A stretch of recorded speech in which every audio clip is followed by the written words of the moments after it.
And I'll go fast with this because the video. How long do I have? We gotta leave done at 8, so it's 7:31 right now. I got 30 minutes. Okay.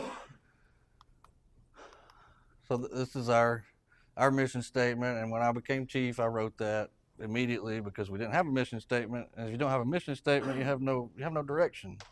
So that is our mission statement for the Trussville Police Department, and it's simple. And it actually, I may have asked a time or two in promotional interviews for the people I'm interviewing to tell me what our mission statement is, and most of them just look at me and go, "Hmm, yeah, it says something about protecting and serving, or just something because they don't know it, but guarantee you they know it now."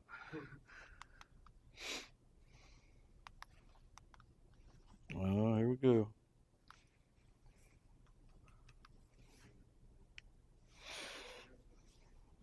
Password technology.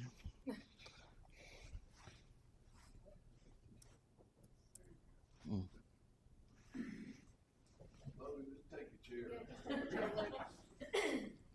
This is our org chart. It's we're broken down into 4 divisions. I got you. You got me? You tell me what to do. Somebody needs to have me because I don't have myself apparently. So we're broken down into 4 divisions. Um, Lieutenant Dillon, who's over special operations, is about to retire at the end of this year. He's got his 25 years in, so he's leaving us.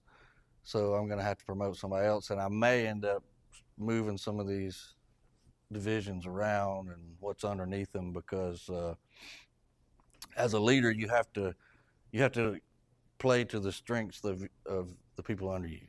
And if I have somebody that'll do a better job as a lieutenant over, you know, SRO and jail instead, just basically swapping up the how each division is broken down. I hate to say it, but what do y'all think the most important division is on here? I hate to rank them, but what would be the most important division in a police department? Patrol. Patrol division, biggest division. You're gonna have to make these multiple choice. Patrol is the most important because they're the ones that have initial contact. They're tasked with the day-to-day enforcement of laws and protecting and keeping the public safe. So the rest of it is kind of all behind the scenes stuff, which is necessary. But patrol is the most visible. Ah, look, it's working. These are our beats, 5 beats. We have 33 square miles, 26,000 residents, which still amazes me that we have 26,000 residents. Um, we answered calls for service, 29% increase, but it's kind of misleading because of I don't even say the word, but the stuff that happened in 2020. This just kind of breaks it down. Our calls for service. We had zero homicides. It compares 19, 20, and 21. We have had a homicide already this year, so we're back up to 1 homicide so far, which was a domestic situation. Can't really call it you can call it a homicide, but a little bit different circumstances. Burglary alarms, constant issue. Everybody has them. None of them work right. So if you have a burglar alarm, get video. Get rid of the burglar alarm. Get a video system at your house. Theft, shoplifting, huge problem. No way to stop it, really. It's all drug driven. It's driven by drug addicts. And at Walmart, if you go to Walmart, be sure you ring up everything at the self checkout because that's their thing now. It's kind of like the police writing a seatbelt ticket because it's easy. It's an easy way to get numbers. Well, they're loss prevention now. All they do is sit there and watch the self checkout because they can get their numbers that they're supposed to have. So it's constant. And we've actually had to meet with them and tell them, look, if somebody rings up $300 worth of groceries and they miss a pack of gum, we're not doing anything with that. Y'all can eat that pack of gum. And they'll be in there trying to get warrants on them. Really? Yeah, it's like, no, we're not doing that. Well, if they didn't have self-checkout, they wouldn't have that problem. Well, exactly, and I agree with you. If they actually had somebody there checking your stuff out for you, but that's the world we live in now. DUI, and these are calls, DUI calls. Don't say we had 89 DUI arrests. That's not accurate. These are just calls for people calling in and saying, hey, there's a drunk driver going down Highway 11 in a black Camaro or whatever. And robbery's not really a problem in Trussville. We violent crime in general is just not really a problem. Thank God. It's just the robbery alarms are a problem, but that's everywhere.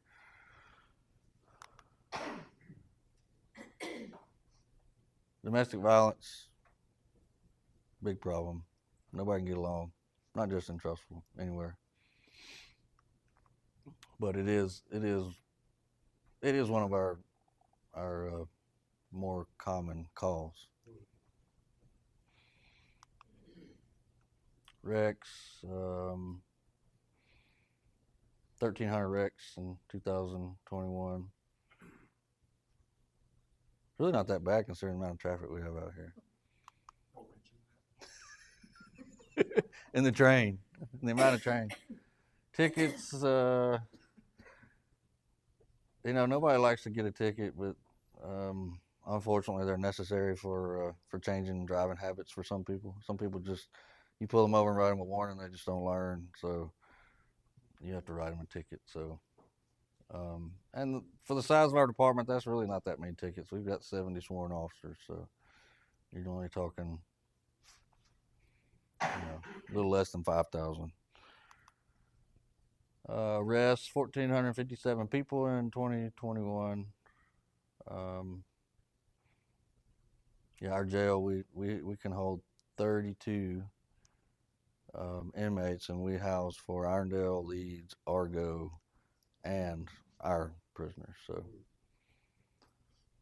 for a municipality, our jail is pretty big, and it's old too. So it was when they built it back in 92, 93. They were actually forward thinking, which back then was was a rarity.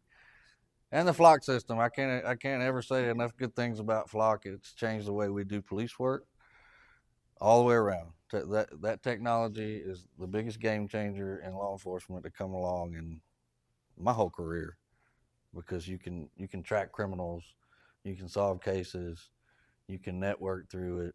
We have probably now 900 cameras we can access throughout the state.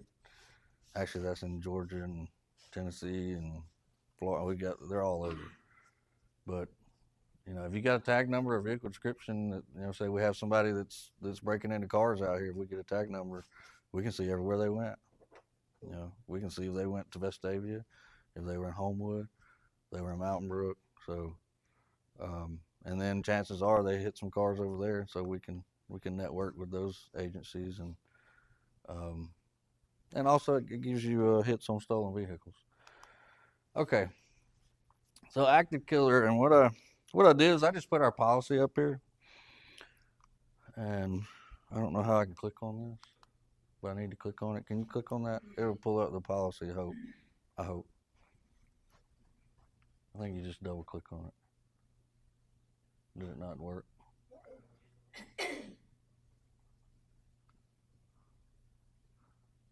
If it didn't, I've got it on. I don't know why it's telling me I'm in. It's not. Well, go to. Will it scroll? No, I should pull it up in Adobe. Mm-hmm. Well, I've got it on this drive. You can look up that drive. I like him. He's kind of like my Chuck.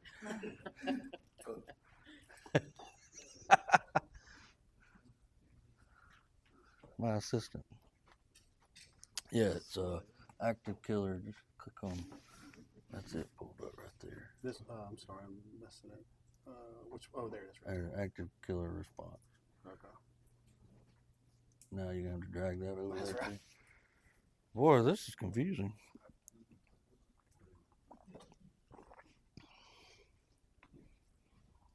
Is that working? Oh my goodness, what's up with that font? You see that font? That's not the way it's supposed to look.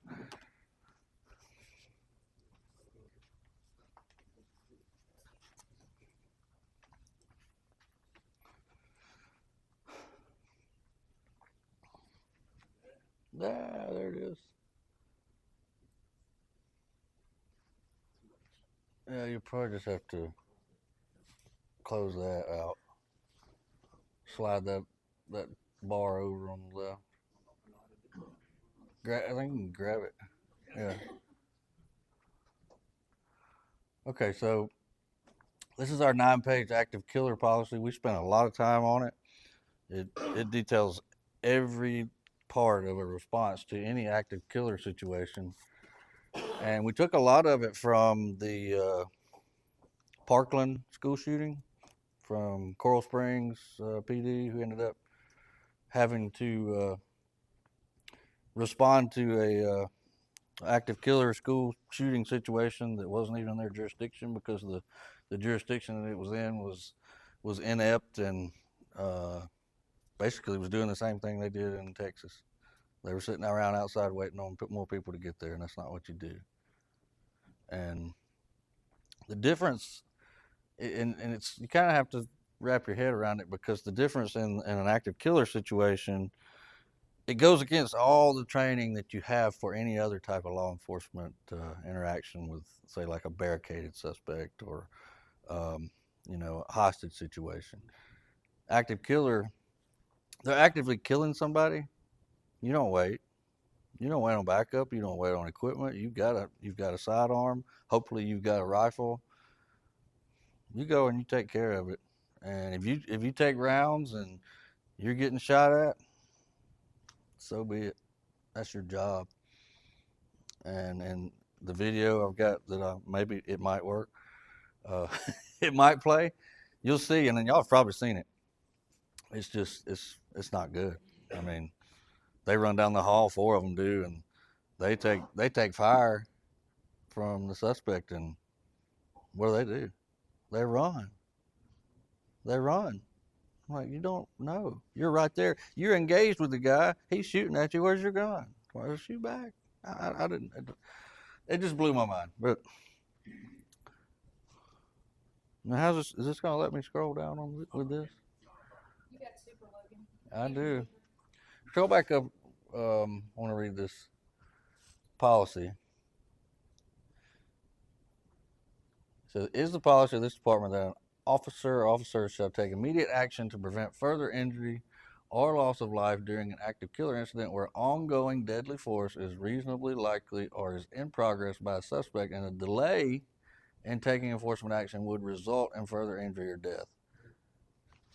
That's it. That's all the policy needs to say, but as far as the response. But unfortunately, you have to spell everything out.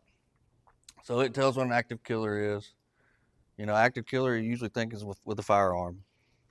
It could be a car. What about these parades where these crazies are driving through the crowd? That's an active killer. They're just using a car. I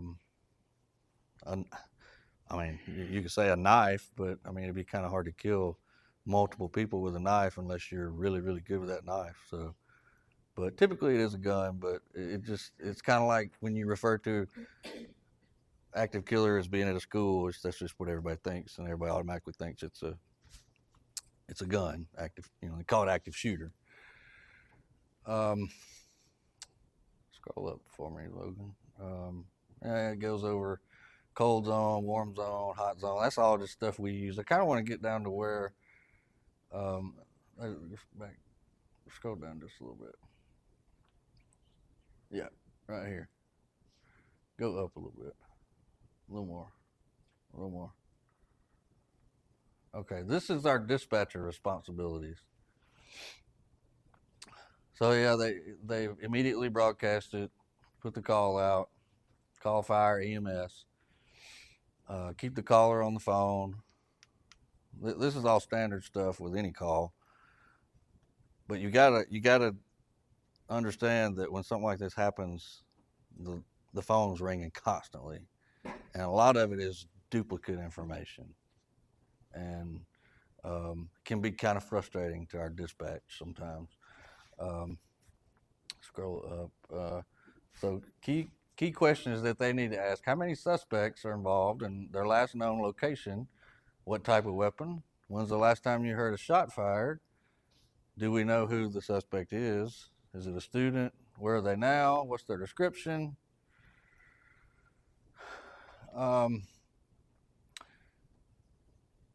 yeah, it's all standard stuff, but it's not standard stuff because you're dealing with something that you don't deal with every day. Scroll down just a little bit. So it goes over. All right, stop right there. Exact location. Can you safely evacuate? Are there any hostages? Then it gives instructions. Do not attempt to move wounded people. Do not rush towards responding officers, which that could be a problem because when we respond to something like that, we don't know who's the bad guy, the good guy, or victim. We don't know.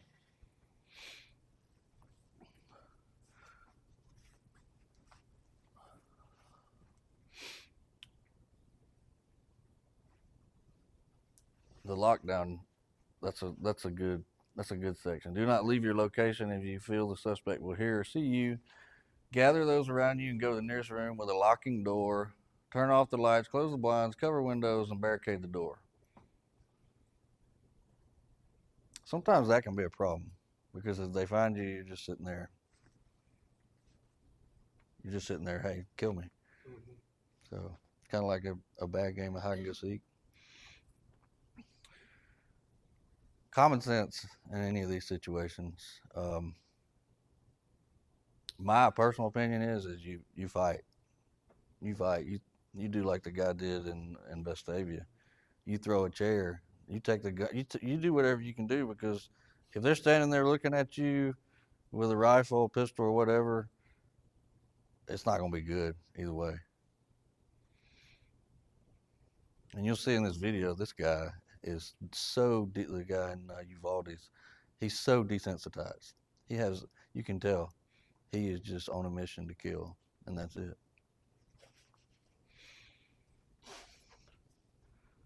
Scroll somewhere. Triage. This is important. Disconnect procedures. As a law enforcement agency, your dispatcher they want to keep gathering information, but like I said, a lot of is duplicate information. So they're trained to basically call calls. Hey, if you don't have any new information, what's your information? If this is what if you don't have any new information other than what we've put out there, then basically just hang up on them. And that's rude, but in this situation, that's what you have to do. You can't worry about being rude because we're trying to save lives. And you never do that in any other situation, but an active killer situation, you do. This right here.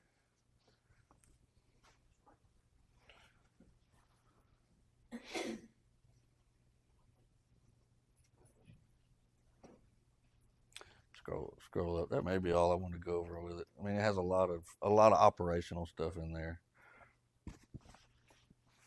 This is a good part. So in some instances, an officer may be present, and this has happened. There was an off-duty officer shopping near a school where there was a school shooting. So that officer has to really weigh if he needs to go get involved in that or not. Me personally, yeah. If I'm armed, if I've got which I always do, maybe my little backup gun, but I'm going. But that's up to the officer. at his discretion. So, what time is it? Okay, let's watch these videos. I really just wanted to kind of give y'all an overview of the policy. A lot of that is just talking about response, and like I said, it's very detailed. All right, the videos are on my desktop, so I've got them.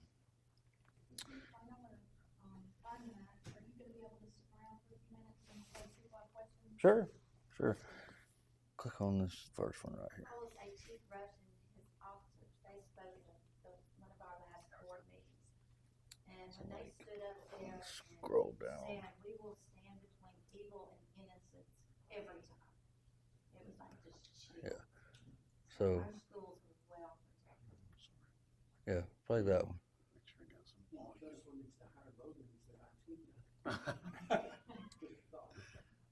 See if we make sure we get some volume.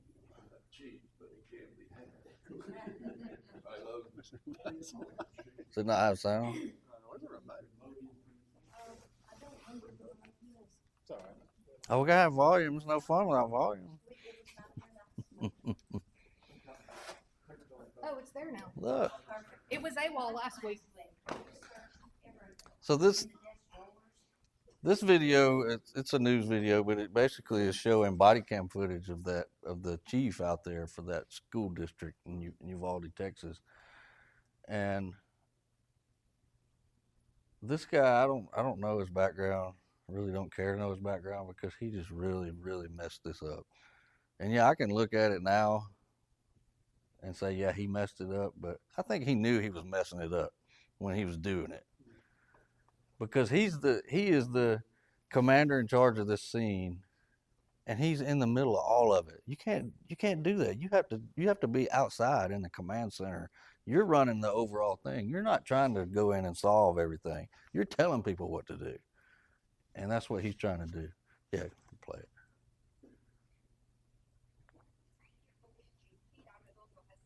He did not consider himself incident commander on the day of the Uvalde school shooting. But this body cam footage from a Uvalde Police Department sergeant obtained by That's CNN him. I know. indicates he was at the center of Does the he have a police pointer? response that day, giving orders, Oh, conveying and receiving information, with officers appearing to defer to him throughout the 77-minute standoff. work on Wait, TV. Chief's in charge right now. Hold on. Whether he calls himself incident commander or chief, to defer to him. He's the ranking officer. He is in charge. It's just before 11:37 a.m. Body camera footage shows Arredondo as one of the officers first at the scene. After retreating from the attacker's gunfire, he appears to remain down the hall from the classroom door where the shooter was barricaded. Take cover, guys. According to Bill Francis, who worked for the FBI's hostage rescue team for 17 years, this is the moment Arredondo effectively becomes I hear the incident gunshots. commander. I mean, and they're He's just like going, all the way until he I'm gonna stand over here in hands the it corner. off to somebody else or is relieved of that responsibility. He remains the incident commander. Arredondo told investigators in a state report that was issued in July that he did not consider himself incident commander despite his department's policy, and that instead he responded as an officer. Moments later, the sergeant leaves Arredondo in the hallway, retreating to outside the building as other officers arrive. Fatal funnel. We have officers on the inside. At about 11:51 a.m., the sergeant refers to Arredondo. Wait, Chief is in there. Chief's in charge right now. Hold on. But Chief is making contact with him, right? No one's making contact with him. In 2020, There's no sense of urgency. They're just like walking around like they're, I mean, active shooter response. But on that day, as time ticked by and more law enforcement arrived, it became clear that momentum stalled. Chief, there's no way to get in that classroom. I can bust the window. I don't know if it's what cover me. The next time we see Arredondo from this sergeant's perspective, it's about 12:11 p.m. I know. I don't know if there was two shooters or not. He appears to be on the phone, giving orders. Arredondo has since said he didn't bring his radio inside. He was fumbling with them when he arrived, so he left them outside knowing that a sergeant had his radio with him. He reportedly asked for a radio at 11:40, but that never appeared to happen. The radio for the incident commander is actually his most important piece of gear. It's more important than his weapon, his body armor. Without that radio, he's already handicapped himself.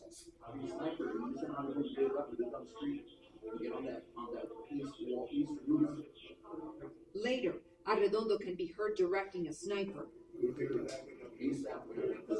and directing backup into the hallway. Careful, Chief. I can't even watch it. Cover that one. Show me this one. Nobody knows. Don't shoot. He can't even get in the door. Look at him. He's fumbling with keys. I mean, I could put enough rounds with my rifle in that door to get in the thing. Around the lock. He tries unsuccessfully to open a different classroom door, but the keys provided appear not to work. Keys. We've all got I've got a master key opens every door in the school. Immediately outside Every school. the crisis site in the hallway. And he actually is really in the mix. And that's his only job. He is the school district police chief. He's negotiating 1 minute. That's all he does. And all the while trying to get instructions out of the officers. A long time ago.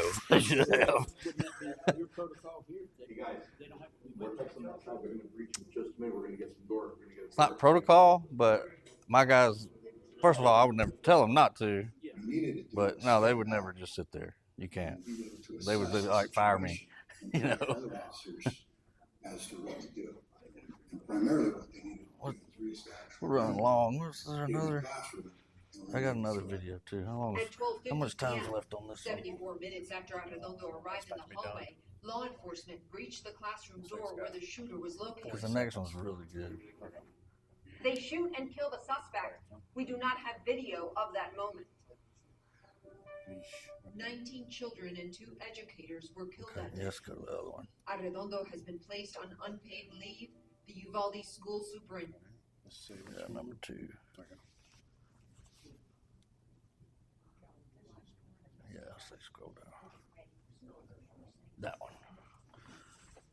So if you've seen this one, you might not want to watch it again because this is even more disturbing than the one we just watched. Very disturbing. No, it doesn't have it. No, there's nothing graphic in there. They edit like screams and stuff out. So, but there are gunshots, a lot. So he crashes his truck. He jumps out. People are coming to help him. He starts shooting at them. And then he makes his way. He doesn't hit them. He starts shooting at the front of the school, just throwing rounds into the school. And she's doing what she's supposed to be doing. So look, that's him. That's how easy he got in that school. And look at him. Look at him. Can you tell he has no emotion? None. He is a monster. And he just walked in an open door. Watch this kid.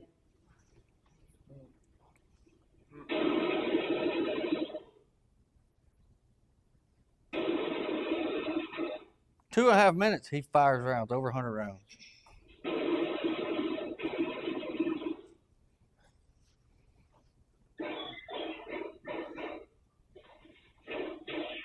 Okay, 3 minutes later, that's a good response. But it doesn't matter how fast you get there if when you get there, you got your head up your butt. And see, they're down there. They're down there where he is. They've got cover.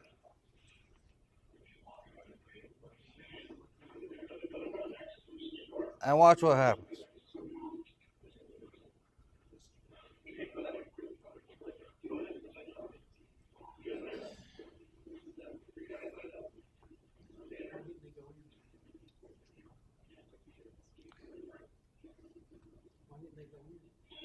They were scared. They were scared.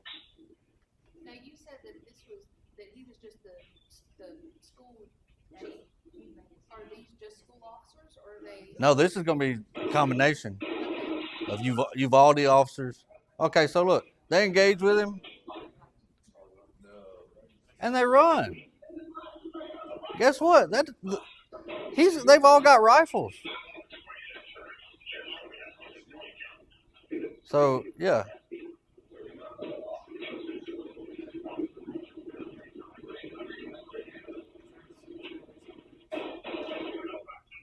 Four more rounds fired 48 minutes into the whole scene, the whole situation.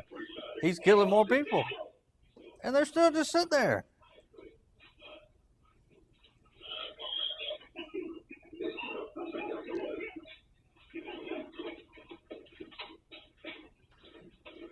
Until these guys get there and they basically say, I don't care what you're telling me to do.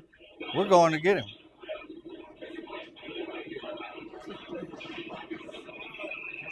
And make sure he's got clean hands.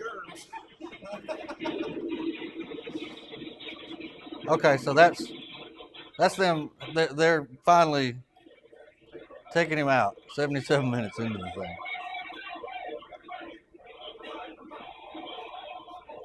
There were over 300 law enforcement officers there by the end of this thing.